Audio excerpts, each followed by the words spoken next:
Ndugu zangu, mtakumbuka takriban sasa kwa mwaka mzima, kwa maana mwaka jana, vikao kama hivi vilikuwa vikiendelea katika ngazi tofauti tofauti. Na niwashukuru sana mkoa wa Tabora, na ndio maana tumewaita hapa leo, kwa kuwa genesis ya huu mjadala ulianzia mkoani Tabora. Na tumefanya pale vikao mbalimbali, na hata mimi nimewahi kuchea kikao kimoja pale kwenye ukumbi wa mkuu wa mkoa pale Tabora. Kwa hiyo nadhani hatua hii tuliofika ni mwendelezo wa kile ambacho tumekuwa tukifanya, na sina shaka kwamba tunaendelea vizuri. Lengo la vikao hivi ni kwa sababu kumeendelea kuwepo na sintofahamu kwenye aina na utoaji wa bima kwenye zao la tumbaku. Kwanza niwapongeze wale wote ambao wamekuwa wakihusika kwenye utoaji wa bima hii, kwa sababu kwa kweli ni hatua kubwa sana. Wakati juzi ninapata taarifa kwenye haya majadiliano, moja ya vitu ambavyo hata mimi vilikuwa vijaja kwenye attention yangu ni kwamba mwaka 2022-2023 tulikuwa tunaweza tu kuwafikia wakulima wachache kwenye vyama kama 244. Lakini mpaka 2024-2025 karibu vyama vya ushirika 800 vilikuwa vimeingia kwenye mfumo huu wa bima ya zao la tumbaku. Kiuhalisia ni kwamba almost kama vile wakulima wote kwenye zao la tumbaku wamekuwa covered.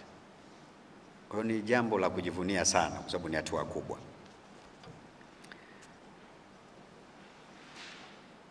Lakini kutokana na changamoto ambazo zimekuwepo, kwa maana ya kwamba malalamiko kwa wakulima, wadau, hata sisi viongozi wa serikali kuhusu kutokuelewa utaratibu mzuri unaotumika, mrajisi aliona kwamba ni vyema akachukua hatua, kwa sababu wakulima kwenye zao la tumbaku wote wanatumia mfumo wa ushirika katika huduma zote za zao la tumbaku. Kwa mfano, kuanzia kupata pembejeo mpaka kuja kwenye mauzo wanatumia mfumo wa ushirika. Kwa hiyo tuliona kwamba ni vyema tukachukua jukumu hili la kusimamia zoezi hili ili tuweze kufika mwisho vizuri. Sasa kwenye vikao hivi ambavyo tulikaa, kuna baadhi ya mambo ambayo tuliona kwamba ni vyema yakaboreshwa, na kwa kuwa wadau wote ambao tulikuwa nao kwenye vikao wako hapa, na la zaidi labda waliongezeka ni waheshimiwa wakuu wa wilaya ambao hawakuwepo kwenye vikao vya hapa katikati, basi wengine kama kuna eneo ambalo litakuwa halijasemwa vizuri, naamini wakati wa mjadala mnaweza mkaboresha vizuri zaidi.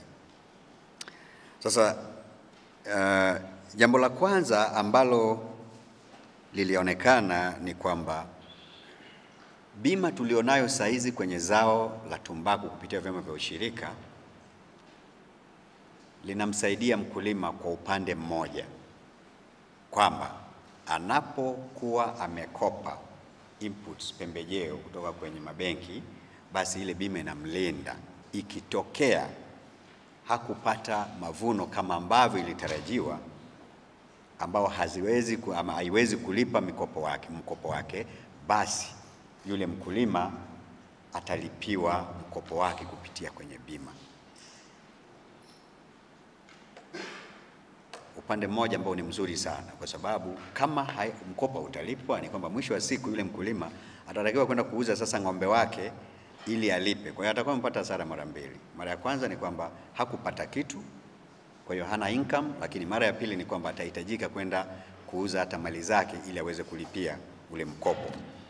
Kwa hiyo bima hii inakava upande huo.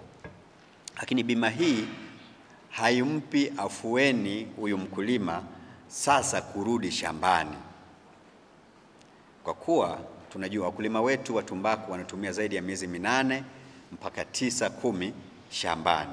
Hile ndiye ajira yao. Kwa hiyo kama atatoka sifuri, sawa, mkopo wake utalipwa, lakini yeye sasa kipato chake ili aweze kurudi, aweze kula na kuishi, inakuaje? Kwa Kwa hiyo tukagundua kwamba bima hii iliyopo kwa sasa haiwezi kumkava mkulima kwa upande mwingine. Lakini tukagundua pia kwamba pamoja na kwamba hiyo bima ipo, bado kuna changamoto, kwa maana ya kwamba bado kuna kilio miongoni mwa wakulima kwamba mbona tunakata bima, lakini mwisho wa siku tunaambiwa kwamba mkopo wako haukuweza kulipika na bado unakuwa restructured kwa lugha ya mabenki. Wanatusaidia, wana restructure, wanakuja kulipa baadaye. Lakini sasa wakulima wanauliza, mbona lakini tushakata bima, tatizo liko wapi? Eneo hili bado halijapata mwafaka. Lakini tulivyokwenda mbele tukagundua kwamba changamoto kubwa ni uwazi kwenye namna ambavyo hii bima inatekelezwa. Kwa hiyo hata huyo mkulima hawezi kuelewa kwamba pamoja na hiyo bima labda kweli alihitajika tena kulipa kiasi fulani, kiasi kipi. Kwa hiyo uwazi hautoshelezi. Inawezekana kabisa, wakati nafanya maongezi pale na baadhi ya wadau na insurers, kuna mtu alikuja akatufanyia hesabu moja nzuri sana na ikaonyesha kwamba kuna uwezekano ukawa na bima hiyo, lakini bado kukawa na amount. Kwa mfano umepata zero, umepata loss ya 100%, kwamba hujapata kitu. Ukifanya mahesabu bado kuna uwezekano yule mkulima akahitajika tena kuongeza, yani bado ile bima haimalizi kabisa ule mkopo wake. Lakini huyo mkulima anajua hizo calculation, hizo taratibu anazijua. Je, wadau wengine wanajua jinsi huo taratibu unaofanyika? Lakini pia kwa kuwa hatujui wangapi walichukua bima wakafanya nini, zile taarifa zinakuwa changamoto. Kwa hiyo hilo ni eneo lingine ambalo tuliona kwamba lina changamoto. Na kwa ujumla kuna uelewa mdogo miongoni mwa wadau wakiwemo wakulima na watu wengine. Kwa hiyo uelewa unatakiwa uendelee kujengwa. Jambo lingine ambalo lilikuwa ni kubwa ambalo tulihitimisha juzi lilikuwa ni swala la mkanganyiko, kwamba hawa wakulima wa Tanzania, serikali yetu imekuwa mstari wa mbele katika kuwasaidia, na kulikuwa na mkanganyiko kwamba kwani Benki Kuu ya Tanzania haina support yoyote kwa wakulima, ambapo kuna kitu kinaitwa credit guarantee scheme. Ipo au haipo? Na kama ipo, inatumikaje?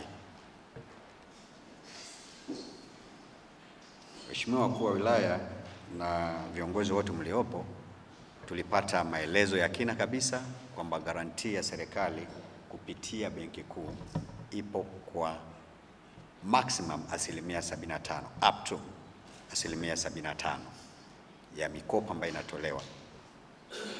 Lakini tulielezwa kwamba hii credit guarantee ilianzishwa 2002, ikafanya kazi, lakini ilipofika 2018 ilisitishwa kwa sababu kulikuwepo na mambo ambayo yalikuwa hayajakaa vizuri katika usimamizi wa ile credit guarantee scheme.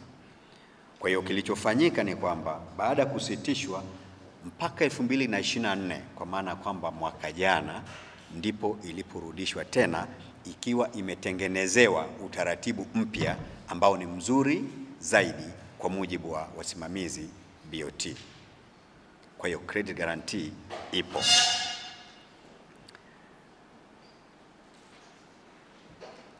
Haya ni mambo ambayo kwenye mjadala tuliyapata. Sasa ukiangalia haya ambayo nimeyasema, tunaweza tukapata mambo matano au zaidi kidogo. Moja nilonisema kwamba credit guarantee ya serikali ipo kupitia benki, lakini la pili ni kwamba takwimu kwenye mfumo huu wa kutoa bima haziko sawa sawa, kwa maana kwamba hatuna mfumo wa kuweza kukapcha hizi taarifa vizuri. Jambo la tatu ni kwamba katika mfumo huu wa bima ambao unaendelea sasa hizi, msimamizi wa wakulima kupitia vyama vya ushirika, ofisi ya mrajisi haina jicho kwenye huu utaratibu wote kwa ujumla, na ndio maana tuna struggle kujua nini kinachofanyika na tunashindwa kujibu maswali. Lakini lingine ni kwamba wakulima kwenye bima hii wanaoipata kwa sasa bado wanahitaji kutengenezewa utaratibu mzuri ambao utaweza kuhakikishia afya yao ya kiuchumi, lakini pia kwenye kilimo. Na la tano ni kwamba bado haiko clear kwamba kwa nini na kwa level gani restructuring inafanyika. Na tuna wasiwasi kwa kuwa kuna insurer lakini kuna bank, kile kitengo cha bima kwenye bank, labda kuna mmoja ambaye hana atoi taarifa sahihi au kuna namna ambavyo haifanyiki sahihi. Kwa hiyo eneo hili bado limebaki na homework. Sasa kutokana na haya tumetengeneza, baada ya majadiliano marefu, angalau tumetengeneza utaratibu ambao tunataka tuujadili na tuone kama unaweza ukakubalika, ukaboreshwa ili tuweze kwenda. Kwa hiyo ofisi ya mrajisi inaleta mapendekezo ya mengine atakuwa ya muda mfupi, lakini kuna yale ambayo tutayangalia kama ni mapendekezo ya muda mrefu kulingana na hali halisi jinsi ilivyo. La kwanza, kwa kuwa Benki Kuu inatoa credit guarantee kwenye kilimo,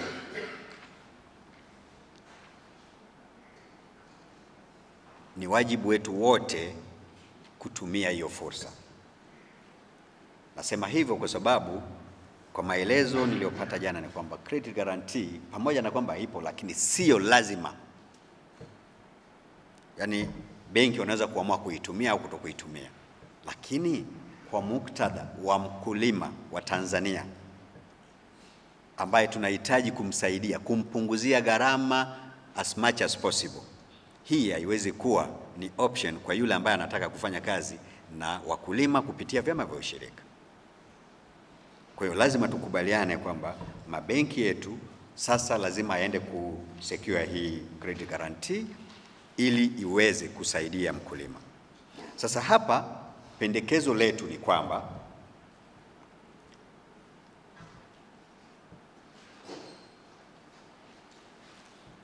kwa kuwa jana wakati tunaongea ni kama benki moja tu ndiyo ambayo ilishafanya application, kama sijakosea ni CRDB, na wengine wote ndio wako kwenye mchakato, wengine kwenye mchakato wa kusign na BOT na wengine wako kwenye taratibu za negotiation. Sasa kwa kuwa kuna hiyo fursa, lazima tujue kwamba baada ya kupata credit guarantee, hii credit guarantee ina cover benki, mkopo wa benki kwa kiasi gani, na nini ambacho mabenki wanahitaji sasa kutoka kwa wakulima ili mkopo wao uweze kulindwa kwa 100%, kwa sababu 2% inayokatwa saizi kama insurance ina cover 100% ya mikopo ya mabenki kwa mujibu wa maelezo yao. Sasa kama tuna hii fursa, manake hatuhitaji nyie mkave 100% kutoka kwenye bima. Badala yake tunahitaji kufanya maboresho ili tuone exactly nini mnachokihitaji. Sawa, ndugu zangu, naitwa Daktari Hamisi Mkanachi, mkuu wa wilaya ya Urambo. Nami nimekuwa sehemu ya wajumbe ambao tumehudhuria mkutano muhimu kabisa kwenye hatua ya historia ya mkulima wa tumbaku, na hasa sisi watu wa mkoa wa Tabora, ambapo mikoa 5 katika Jamhuri ya Muungano wa Tanzania inalima tumbaku, Tabora ndio unaongoza kwa uzalishaji. Tabora inazalisha takriban kilo milioni 140 za tumbaku. Sasa ukiangalia mikoa mingine ni sehemu iliyobakia ya jumla ya milioni 160 hivi au na 70. Kwa utaona Tabora ni almost 70-80% ya tumbaku inayozalishwa nchi nzima inatoka Tabora. Leo hapa ndugu zangu tumekuwa tunahitimisha mjadala wa muda mrefu kidogo wa namna gani tunakwenda kuanzisha au kuwa na bima ya kilimo, kwa maana ya bima ya zao la tumbaku. Vikao vingi fanyika, mchakato umekuwa mrefu kidogo, lakini hichi yawezekana ndo katika vikao vya mwisho kama sio cha mwisho kabisa cha wadau katika kutoa mwelekeo na namna ambavyo bima ya tumbaku inakwenda kutekelezwa. Hapa kuna mambo mawili. Moja, kuna bima ambayo mabenki yalikuwa yanakata kwa wakulima kupitia vyama vyao vya msingi. Bima ile ilikuwa inalinda mkopo wa mabenki ambayo wanawakopesha wakulima.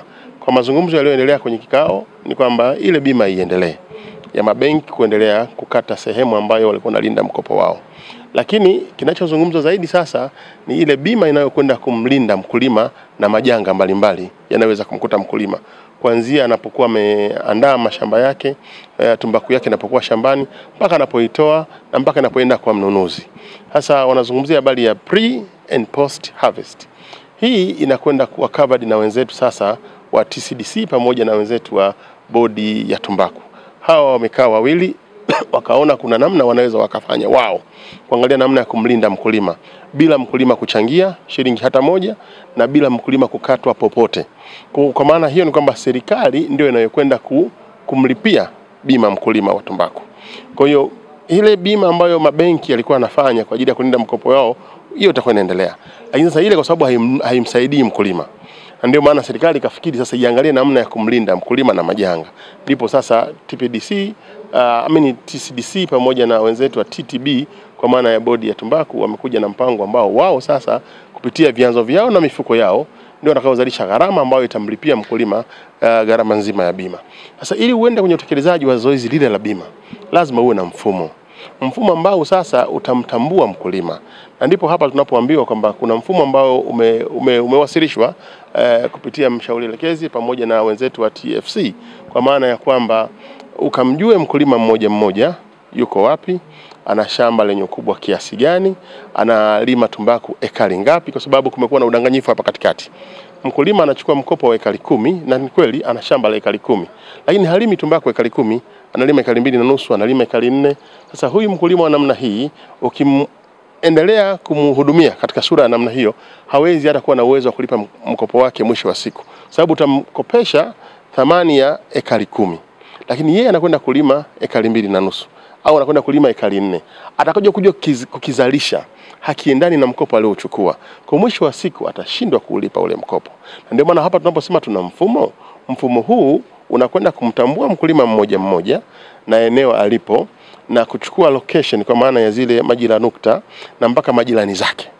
Ili huyu mkulima kama anaamua kulima ekari 4, alime ekari 4. Na mfumo utamsajili kwamba huyu ni wa ekari 4, na hata mabenki sasa yakitaka taarifa za wakulima hayana sababu ya kuletewa tu majina na makisio ya kila mkulima kupitia makatibu manager wa vyama vyao vya msingi.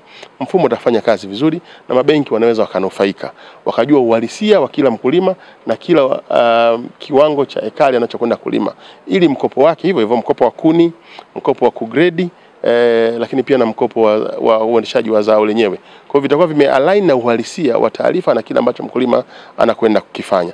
Ndicho ambacho kimewasilishwa hapa. Tukiusimamia vizuri huu mfumo, maana yake ni kwamba leo tunavyozungumza tuna cases nyingi za wakulima wa tumbaku. Na cases zinazotokana ni kwamba mkulima amechukua mkopo kupitia ushirika, amekwenda kulima, amepata mavuno yake, ameuza, halafu sasa anatorosha tumbaku ile. Hayuzi kwenye ushirika kama sheria inavyomtaka, sababu kule ndiko alikwenda kukopa na kule ndiko anakomfahamu.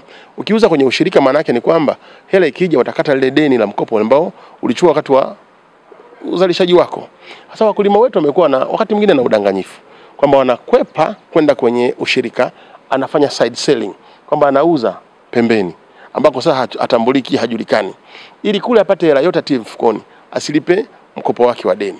Anapofanikiwa kutolipa mkopo wake wa deni, maana yake ni kwamba anawaumiza wakulima wenzake walio naye katika ushirika, sababu wanakuwa kama watu 5 wamekopa kwa pamoja.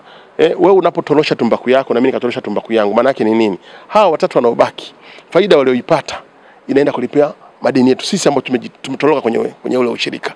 Kwa hawa nao faida yao inazama, kwa kama vile hawakupata faida. Kumbe wamepata faida, maskini ya Mungu, na mambo yalikuwa mazuri kabisa. Mimi ambaye nimefanya vibaya, nimetorosha tumbaku, na mwenzangu aliyetorosha tumbaku, tunawaletea matatizo wenzetu. Hata tukasema tukiwa na mfumo, hakuna mkulima atakayetorosha tumbaku. wala hakuna mtu atakayejitokeza kama mlanguzi wa tumbaku. Hawezi kupatikana mlanguzi wala hawezi kupatikana mtoroshaji, kwa sababu mfumo unamsoma kila mkulima, na kila hatua mpaka hatua ya uzalishaji tutajua huyu amelima ekari 2. Ekari 2 kwa figa za kawaida za kitaalamu, kwa wastani wa chini, ekari moja unapata kilo 560. Lakini itategemea na namna ulivyo invest kwenye shamba lako na ulivyolihudumia. Wengine wanakwenda mpaka 800, wengine mpaka kilo 1000. Inategemea na namna ulivyolihudumia shamba lako. Lakini kwa wastani wa chini ni kilo 560. Sasa ukiwa na ekari 2, utategemea wewe utakuwa na kilo labda 1200. Haiwezi kuzidi hapo. Lakini kama umefanya vizuri, maana yake ulihudumia shamba lako vizuri, unaweza mpaka pale 1600, 1800. Sasa lakini ukiona mkulima ana ekari 2, badala ya kuleta kilo 1200 akaleta kilo 800 au 400, tunaanza kuulizana huyu tumbaku nyingine kapeleka wapi? Huyu lazima ametorosha. Hapa kesi inaanzia pale pale ya kutaka kufanya udhibiti na yeye aweze kurejesha tumbaku ambayo hajawasilisha kwenye chama. Kwa hiyo kupitia mfumo unakwenda kumsaidia kila mdau aliyoko hapa. Wadau wa bima wanakwenda kupata msaada mkubwa kupitia mfumo.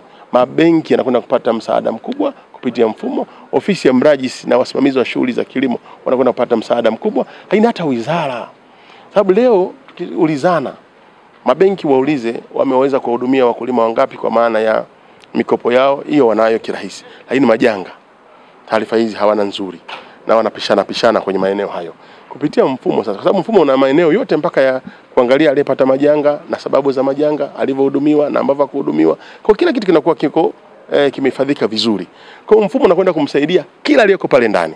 Kwa hiyo ni wito wetu sisi kuwataka kila aliyeko pale ndani aweze kuwa positive au kubali mfumo na anaye invest kwenye mfumo ule, ili anapotaji matumizi ya data zote kupitia na mfumo ule, basi iwe rahisi yeye kuweza kupatiwa na aweze kuzitumia. Na hapa ndipo tunapoenda kumkomboa sasa mkulima. Ukiweka bima, maana yake ni kwamba itakuwa ni comprehensive insurance katika zao la tumbaku. Maana yake ni kwamba mkulima akipata na janga lolote ataweza kuwa covered, ataweza kulindwa. Maana yake ni kwamba pia mkulima wetu atalima kwa faida, hayupo mkulima atakayelima kwa hasara. Na hili ndio jambo ambalo mwaka jana lilianza likaishia katikati. Lakini mwaka huu limepata msukumo na nguvu kubwa, na leo vikao vingi vya wadau vimeshaanza kukaliwa. Na kama ninavyosema, sisi tunakitegemea sana kikao hichi kama ndio kiwe kikao cha mwisho cha kutoa mwelekeo katika utekelezaji. Na ndio kutoka hapa wanaotakiwa kwenda kwenye utekelezaji waende kwenye utekelezaji, ili mwisho wa siku katika msimu huu wa kilimo, mwisho wa siku mkulima wetu awe covered na alime kwa faida. Hamu yetu leo alime baskeli, kesho alime pikipiki, kesho kutwa alime gari, na yawe na maisha. Brother, tumbaku ni dhahabu ya kijani, inadhalisha fedha nyingi. Wewe angalia wadau walio katika mnyororo wa thamani wa tumbaku walivyokuwa na uwezo mzuri au uwezo mkubwa wa kifedha. Angalia makampuni yanayonunua tumbaku, angalia watu wa usafirishaji, angalia wadau wote wa katikati wako mjeba kabisa. Lakini muangalie mkulima, hali yake ni dhaifu hali siku hadi siku, sababu tulikwamba mifumo ile hatujatengeneza utaratibu ambao unaweza kumlinda na kumsaidia mkulima. Ukimwacha mkulima peke yake, brother, hawezi kusaidika na hawezi kuwa na mabadiliko ya maisha yake. Ataendelea kuwa maskini siku hadi siku. Leo ninavyokuambia prospectively, wameizungumza hapo kwa namna ya kama kuchombeza tu. Kesho fikra ya serikali ni kutoa mpaka bima ya afya. Sababu yale makato ambayo TCDC na bodi ya tumbaku wamekubaliana kwa pamoja yanatosha kabisa kuweza kumkava mkulima kwenye bima ya afya, lakini pia kuweza baadaye kuwa na social security fund. Wataitwa watu wa NSSF, watakuja on board hapa, watatoa maelekezo yao, na wakulima wetu pia watakuwa covered. NSSF watatuambia ni miaka mingapi, labda ni 4, ni 5, ni 6, ni 10, mkulima awe sehemu sasa ya wale ambao watakuwa wanahudumiwa na mfuko wa hifadhi ya jamii. Ndio mtazamo wa serikali.